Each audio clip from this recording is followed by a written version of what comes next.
가장 아름다운 만남이라고 하는 그 시 중에 보면 이런 구절이 있습니다. 가장 비천한 만남은 건전지와 같은 만남이다. 힘이 있을 때는 간수하지만 힘이 없으면 내어 버려지니까. 가장 아름다운 만남은 손수건과 같은 만남이다. 힘이 들 때는 땀을 닦아주고 슬플 때는 눈물을 닦아주니까. 이런 시인데요. 특별히 새해를 시작하면서 오늘 저와 여러분의 삶 속에 하나님께서 베푸시는 또 우리가 사모하는 많은 은혜가 있겠지만 특별히 좋은 만남의 축복들이 많이 있었으면 좋겠습니다. 특별히 우리 그 자녀들을 위해서 기도할 때 자녀들이 정말 좋은 만남이 있기를 위해서 우리는 축복하며 기도해야 할 것입니다. 왜냐하면 우리 자녀들이 어떤 사람들을 만나느냐, 어떤 친구를 만나느냐에 따라서 굉장히 좋은 영향을 받을 수도 있고 또 친구들로부터 부정적인 영향을 받을 수도 있기 때문에 그렇습니다. 특별히 공부하는 학생들이라면 좋은 친구들과 또 좋은 선생님을 만나는 것은 굉장히 중요한 일인 것 같습니다. 또 그런 것을 위해서도 우리가 많이 기도해야 할 것입니다. 새해를 시작하면서 또 여러분들은 어떤 결심과 또 어떤 다짐들을 하셨는지 모르겠습니다. 새해를 시작하면서 어떤 결심을 하셨나요? 새해는 내가 꼭 이런 것들을 한번 이루어 보리라 그렇게 다짐한 것은 또 무엇일까요? 우리는 저마다 이렇게 해가 바뀌면 이때쯤이면 나름대로 내가 한번 이렇게 살아보리라 그런 결심과 다짐을 하게 되는 것입니다. 신앙적인 면에서도 우리는 나름대로 어떤 다짐들을 하게 되고요. 또 일반적인 내가 살아가는 그 일상 속에서도 내가 이전과는 좀 다른 모습으로 이렇게 한번 살아보리라 그런 결심을 우리는 하게 되는 것입니다. 비록 그 결심이 끝까지 계속 가면 참 좋겠지만 우리가 경험해서 잘 아는 것처럼 또 대부분의 경험들은 작심삼일이라고 해서 처음에는 거창한 결심을 하지만 그게 오래 가지 못하고 그냥 이렇게 끝나버리는 경우들도 많이 있지 않습니까? 그럴지라도 우리가 한 번쯤은 그렇게 다짐도 해보고 또 결심도 해보는 것은 참 중요한 것 같습니다. 시작하면서 이 만남의 중요성을 말씀드렸는데요. 우리가 올 한 해를 살면서 많은 만남이 있을 것입니다. 그런 많은 만남 가운데서도 특별히 우리에게 더 중요한 그런 만남이 있다면 그것은 바로 하나님과의 만남이 아닐까 그런 생각을 가져보는 것입니다. 왜냐하면 하나님과의 만남으로 인해서 그 인생이 새로워지고 또 하나님 안에서 새로운 축복의 사람으로 변화받고 출발했던 그런 많은 사람들의 이야기가 성경에 기록되어져 있기 때문에 그렇습니다. 오늘 우리가 읽은 이 창세기 28장에 나오는 사람은 잘 알고 있는 야곱이라고 하는 사람입니다. 야곱하면 굉장히 드라마틱한 그런 삶을 살았던 사람인 것 같습니다. 하나님을 만나기 이전 그는 정말 신앙적인 면에서도 형편없는 사람이었죠. 그런 자신의 욕심을 이루기 위해서는 물불을 가리지 않는 그런 사람이었다는 것을 우리는 잘 알고 있습니다. 형을 속이고 아버지를 속이는 것조차도 할 수 있었던 자신의 욕심을 이루기 위해서라면 무엇이든 할 수 있는 사람. 하나님의 이름을 부르지만 전혀 하나님과 상관없이 살던 사람. 그런 사람이 야곱이었다는 것을 우리는 잘 알고 있습니다. 그런데 그런 야곱이 표현해서 위대한 믿음의 단열에 설 수 있었던 것, 그것은 그 시작은 다른 데서 온 것이 아니라 바로 하나님을 만나는 데서부터 시작이 되었다고 하는 것입니다. 이 창세기 28장은 우리가 아는 것처럼 그 야곱이 형을 속이고 아버지를 속인 것이 탄로나서 더 이상 그 가정에서 살 수 없는 상황이 됐습니다. 그래서 멀리 외삼촌 라반의 집으로 도망을 가는 과정 속에서 일어난 일이었죠. 그가 피곤한 몸을 뉘어 단잠을 잘 때 그 꿈속에 하나님께서 이를 찾아와 만나 주십니다. 그리고 그에게 말씀해 주시죠. 이것이 그 창세기 28장의 시작인 것입니다. 보통 그 세상 사람들에서 일반적으로 말하는 그 종교라고 하는 것, 그러니까 그 하나님을 믿는 그 참된 신앙 외에 다른 것들, 그 잡다한 것들이 많이 있지 않습니까? 그런 것들은 대부분 하나의 통일성을 가지고 있는 건 뭐냐면 사람이 막 정성을 다하고 마음을 다해서 그 자기가 믿는 어떤 신을 감동시켜서 그 신으로부터 무언가를 얻어내려고 한다는 것입니다. 그러니까 그것은 사람 편에서 자기가 믿는 어떤 신을 향해서 찾아가는 것입니다. 그런데 성경이 말하고 있는 그 하나님은 먼저 우리를 찾아오시는 하나님이시라고 소개를 하고 있습니다.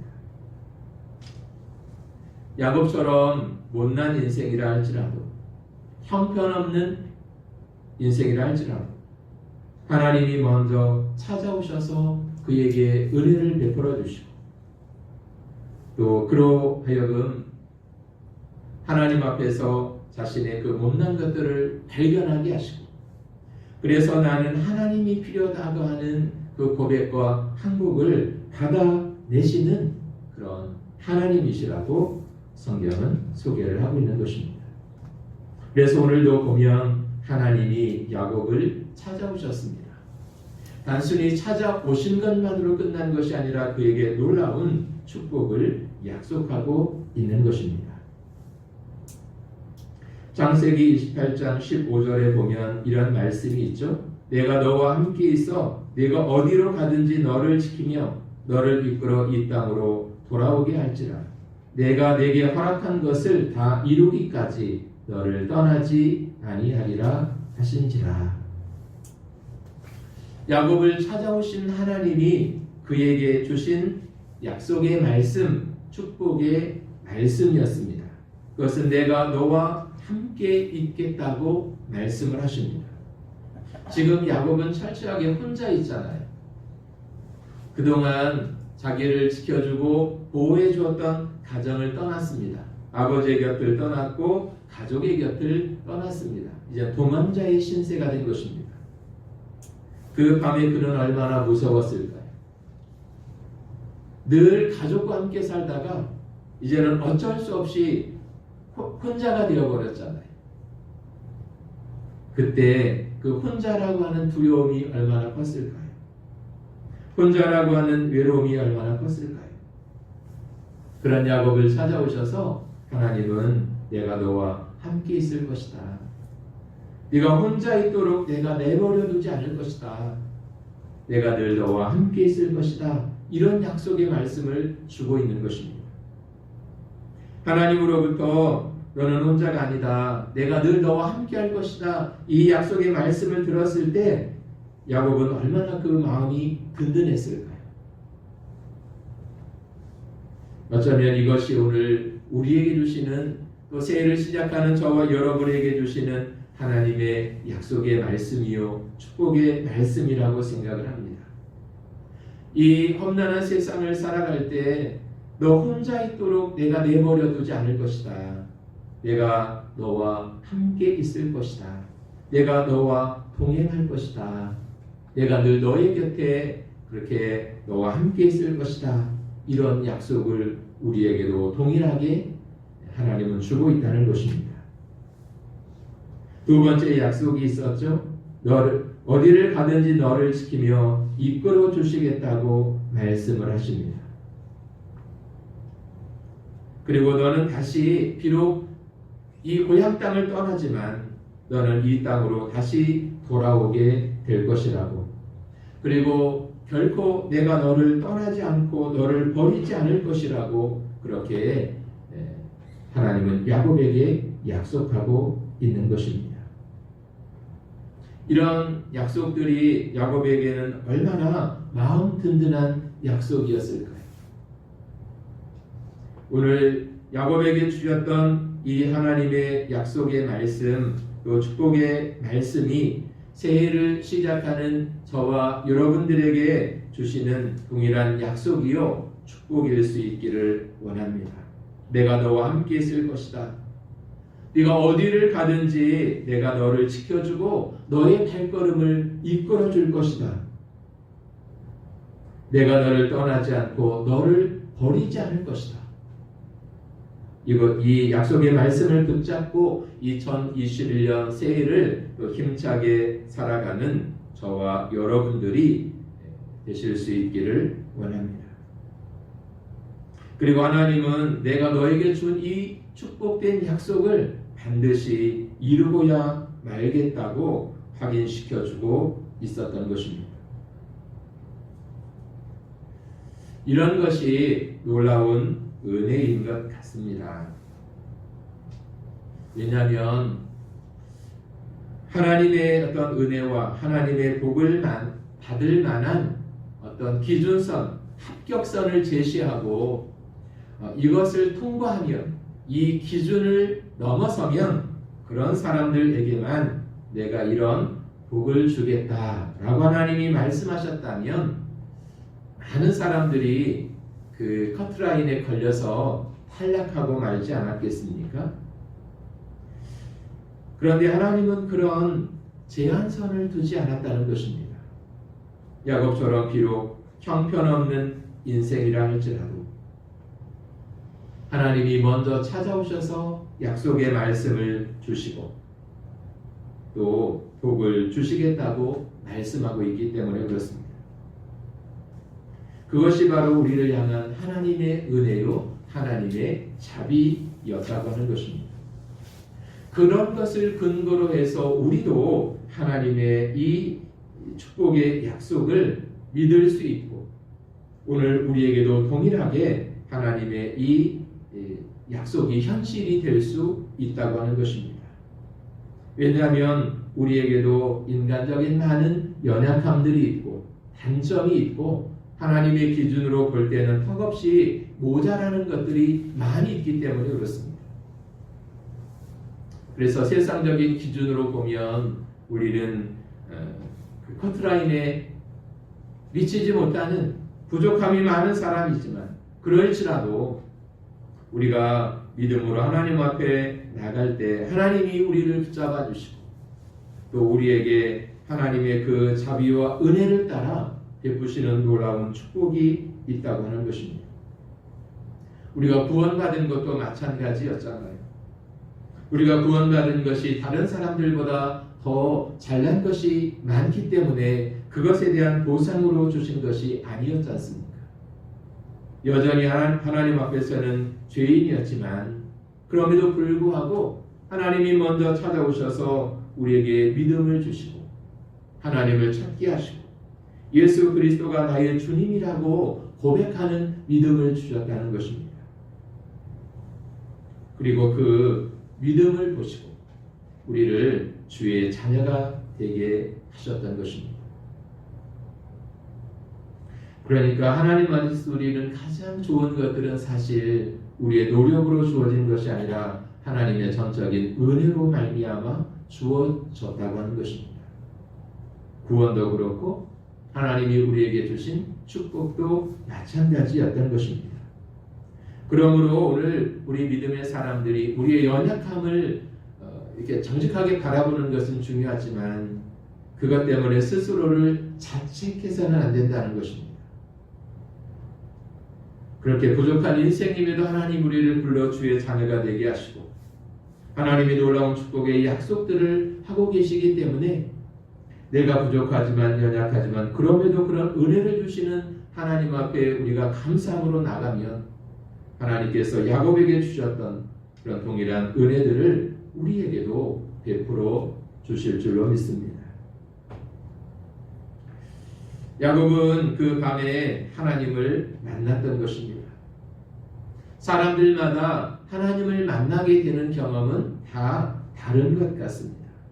야곱은 꿈에 하나님을 만났죠. 그러니까 그 밤 꾸었던 그 꿈은 굉장히 아주 특별한 꿈이었던 것 같습니다. 그렇다고 해서 모든 사람이 야곱처럼 꿈을 통해서 하나님을 만나는 것은 아니지 않습니까? 사람들마다 다 하나님을 만나는 계기, 하나님의 사랑을 깨닫고 체험하고 경험하게 되는 계기는 다 다른 것 같습니다. 그 사람의 형편과 사정을 따라 그 사람에게 꼭 맞는 방법으로 그렇게 하나님의 사랑을 깨닫게 하시고 또 하나님을 만나는 통로로 삼으시는 것 같습니다.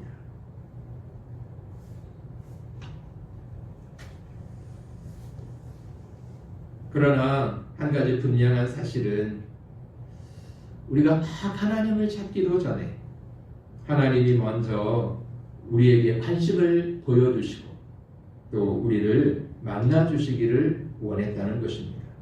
그것을 어떻게 알 수 있냐면 야곱이 하나님을 만날 때 하나님을 만날 준비가 사실은 전혀 되어 있지 않았던 것이죠.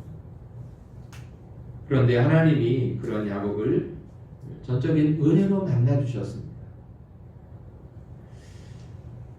아마 야곱은 하나님을 만날 준비도 안 되어 있을 뿐만 아니라 자기 자신 스스로 생각할 때에도 나는 하나님을 만날 만한 하나님의 복을 받을 만한 자격이 없는 사람이라고 생각했을런지도 모르겠습니다. 왜냐하면 그 마음속에는 자신이 형을 속이고 아버지를 속였다고 하는 죄책감이 있었고 또 그런 자신을 보면서 스스로 많이 책망하고 있었을 것입니다. 그런데 그런 야곱을 하나님이 찾아오셔서 만나 주셨죠. 하나님을 피할 때, 하나님에게서 도망칠 때 하나님 없는 사람처럼 살아갈 그 시간에도 하나님의 마음은 여전히 그를 향하고 있었다는 것입니다.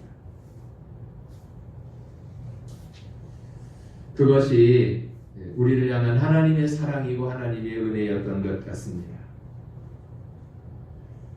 왜냐하면 우리는 보통 생각할 때 굉장히 믿음이 좋은 사람들에게만 하나님이 함께 하시고 그들에게 은혜를 베푸시고 그들에게 복을 주실 것이라고 생각하기 때문에 그렇습니다.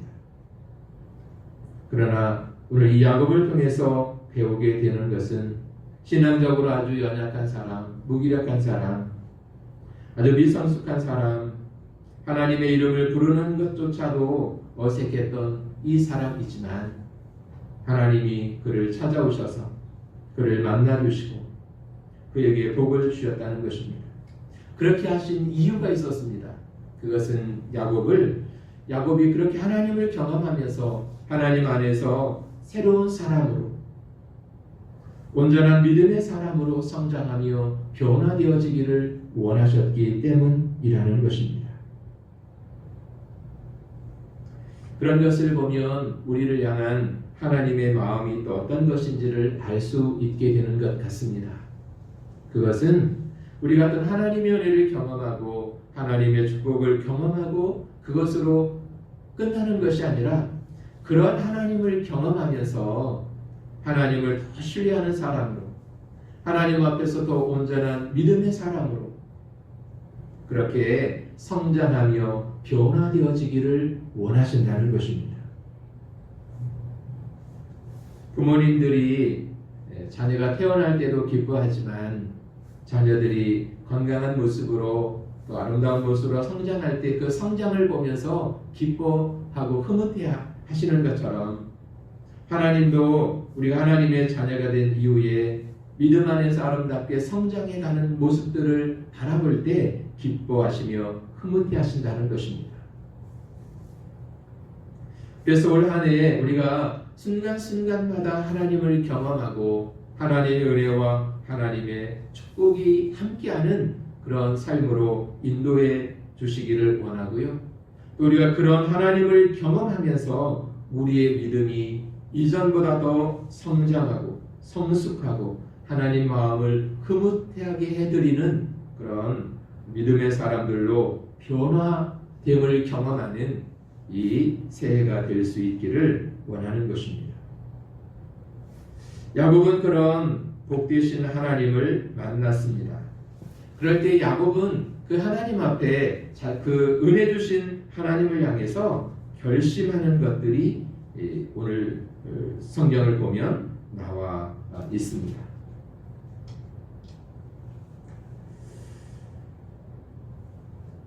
20절을 보면 이렇게 되어 있습니다. 야곱이 서원하여 이르되 하나님이 나와 함께 계셔서 내가 가는 이 길에서 나를 지키시고 먹을 떡과 입을 옷을 주시어 내가 평안히 아버지 집으로 돌아가게 하시오면 여호와께서 나의 하나님이 되실 것이요 내가 기둥으로 세운 이 돌이 하나님의 집이 될 것이요 하나님께서 내게 주신 모든 것에서 10분의 1을 내가 반드시 하나님께 드리겠나이다 하였더라. 이것이 하나님을 경험했던 야곱의 결심이었습니다. 여기 서원했다라고 되어 있는데 서원했다고 하는 것을 다른 말로 하면 결심했다, 다짐했다 이런 말이 될 것입니다. 야곱이 첫 번째로 결심했던 것은 하나님께서 나의 하나님이 되실 것이다. 이런 결심을 했다는 것입니다. 그것은 다른 말로 하면 내가 평생토록 하나님을 섬기며 살겠습니다. 라고 하는 결심이라고 볼 수 있을 것입니다. 그 야곱이 하나님을 만났을 때 그곳에 돌기둥을 세우고 그것을 베델이다 이름을 지었다는 것이 18절과 19절에 나오는데요. 그 베델이라고 하는 것이 하나님의 집이라는 뜻을 가지고 있지 않습니까? 그러니까 다른 말로 하면 이 야곱은 하나님을 만났을 때 내가 하나님을 예배하면서 그렇게 평생 믿음으로 사는 사람이 되겠습니다. 하나님을 하나님으로 인정하는 삶을 내가 살아가겠습니다. 그런 결심을 했다는 것입니다. 그래서 그 하나님을 나의 하나님으로 삼겠다고 그는 고백하고 있었던 것입니다. 그리고 하나님을 나의 하나님으로 삼겠다고 하는 또 다른 의미는 하나님이 내 삶에 있어서 가장 소중한 분이실 뿐만 아니라 내 삶의 최우선순위에 두고 살겠다고 하는 것이었습니다. 사람마다 자신에게 있어서 삶의 우선순위를 두는 것이 다 다를 수 있잖아요. 야곱은 지금까지 삶의 우선순위가 무엇이었을까요? 무언가를 쟁취하는 거였잖아요. 그래서 자신이 뭔가를 더 많이 소유하기를 원했던 것입니다. 더 뭔가를 많이 소유했을 때 세상에서는 성공했다고 이야기를 합니다. 그것이 야곱의 삶의 우선순위였다는 것이죠. 그런데 하나님을 만나고 나서 그게 바뀌었다는 것입니다. 세상에서 이루는 성공이 아니라 하나님을 하나님으로 섬기며 사는 이것이 내 삶의 우선순위로 생각하겠습니다. 굉장히 좋은 결심을 했던 것이죠. 오늘 우리도 야곱처럼 이런 신앙적인 결심이 있었으면 좋겠습니다. 한 해를 살면서 정말 내 삶의 우선순위가 먼저 하나님께 있고 하나님을 내 삶에 있어서 가장 소중한 분으로 가장 귀한 분으로 그렇게 여기면서 내가 살아가겠습니다. 그런 다짐이 야곱의 다짐이요 오늘 또 새해를 시작하는 저와 여러분의 다짐이었으면 좋겠습니다. 그리고 야곱은 하나님을 예배하면서 사는 사람이 되겠다고 다짐을 했던 것입니다. 그리고 하나님이 주신 모든 것의 10분의 1을 하나님 앞에 드리겠다고 이야기합니다. 여기 중요한 것이 내가 하나님 앞에 드리겠다라고 하는 이 결심인 것 같아요. 야곱은 끊임없이 움켜쥐는 사람이었잖아요. 자기가 가지고 있는 것을 누군가에게 베풀고 나누는 사람이 아니었다는 것입니다. 더더욱이 그는 가끔 하나님의 이름을 들먹일 뿐 하나님 앞에 뭔가를 드린다고 하는 것은 생각도 못했던 사람인 것 같아요. 오직 그냥 자기가 좋아하는 것은 움켜쥐는 사람이었잖아요. 그런데 이제는 그것을 하나님께 드리겠다고 이야기를 하고 있습니다. 그러니까 마음에 놀라운 변화들이 시작이 된 것입니다. 그런 것을 보면 야곱이 하나님을 만났을 때 그는 정말 좋은 멋진 결심들을 다짐들을 하게 되어졌던 것 같습니다. 하나님을 만났을 때 그는 감격할 줄도 알고 하나님 앞에 서원할 줄도 알고 하나님 앞에 약속할 줄도 알았던 것입니다. 그것처럼 우리도 하나님 앞에서 좋은 선택과 결심을 가지고 시작하는 이 2021년도가 되어졌으면 좋겠습니다. 그래서 이전에는 몰랐지만 이제는 알았으니까 하나님, 제가 말씀을 따라 살겠습니다. 하나님 앞에 순종하며 하나님 앞에 헌신하며 하나님 앞에 감사하며 살겠습니다. 하나님이 내 삶의 가장 우선순위에 두고 그렇게 사는 사람이 되겠습니다. 이것이 또 우리의 고백이고 우리의 다짐이 되어졌으면 좋겠습니다. 그럴 때 하나님께서 우리의 삶을 더 멋지게, 더 복되게, 더 아름답게 만들어 가실 줄로 믿습니다. 야곱에게 복을 주셨던 그 하나님이 오늘 나의 하나님이 되심을 감사하고 또 한 해를 살면서 하나님이 나에게 베풀어 주실 은혜와 또 복을 기대하고 그 하나님을 경험할 때마다 하나님을 하나님으로 인정하고 하나님 앞에 감사하며 사는 저와 여러분의 삶이 되고 또 올 새해가 될 수 있기를 주님의 이름으로 축복합니다. 기도하겠습니다. 살아계신 아버지 하나님, 하나님 은혜 가운데 새해를 시작하게 하심을 감사합니다. 각자 하나님 앞에서 또 마음의 다짐과 좋은 결심들이 있었을 터인데 그 마음의 다짐과 결심을 이루어갈 수 있도록 주님께서 은혜를 베풀어 주시고 여호와 하나님이 내 삶의 가장 소중한 분으로 여겨 그분을 내 삶의 우선순위에 두고 사는 속 깊은 하나님의 사람들 되게 하여 주시옵소서. 올 한 해 동안 많은 영적인 진보와 성장이 있게 도와주시고 또 세상 속에 살아갈 때 날마다 도와주시며 지켜주시며 인도하시는 하나님의 선한 은혜를 경험하며 그 축복 가운데 살아가는 하나님의 사람들 되게 하여 주시옵소서. 예수님의 이름으로 기도합니다. 아멘.